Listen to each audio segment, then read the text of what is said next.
Assalamualaikum teman-teman. Di sini kita berempat akan menjelaskan tentang peran politik ekonomi Islam dalam pengembangan ekonomi Islam di masa Orde Lama. Pada masa Orde Lama 1945 sampai 1966, di bawah kepemimpinan Presiden Soekarno, politik ekonomi Indonesia sangat dipengaruhi oleh semangat anti-kolonialisme, nasionalisme, dan sosialisme.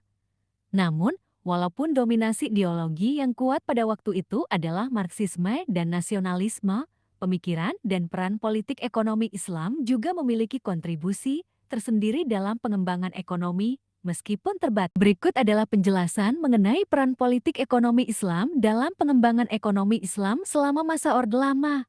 1. Pengaruh tokoh-tokoh Islam dalam perumusan kebijakan.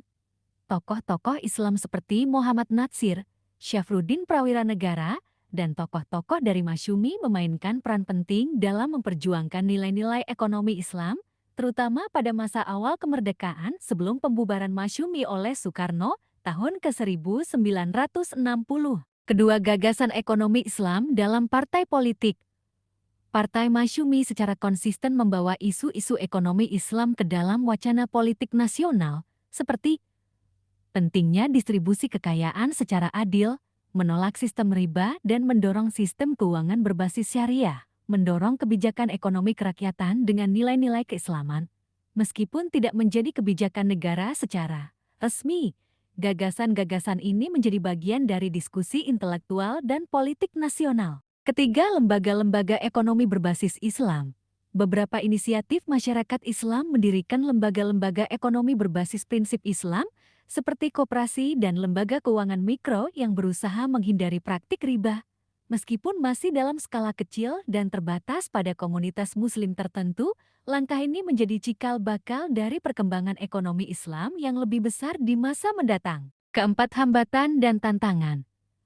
Peran politik ekonomi Islam selama masa Orde Lama tidak terlalu menonjol karena dominasi ideologi nasionalis dan sosialis dalam pemerintahan Soekarno, pembubaran Partai Masyumi 1960 yang merupakan salah satu kekuatan politik Islam terbesar pada masa itu.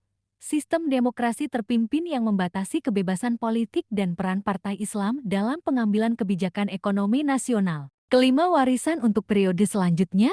Meskipun terbatas, gagasan ekonomi Islam yang muncul pada masa Orde Lama menjadi benih intelektual dan konseptual bagi perkembangan ekonomi Islam pada masa Orde Baru dan Reformasi.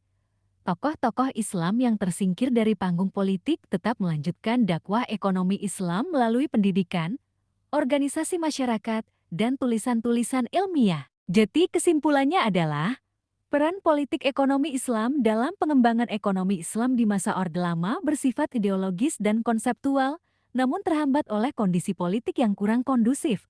Meskipun tidak terrealisasi secara luas dalam kebijakan negara, kontribusi pemikiran dan perjuangan tokoh-tokoh Islam pada masa ini memberikan dasar penting bagi perkembangan ekonomi Islam di Indonesia di masa-masa selanjutnya.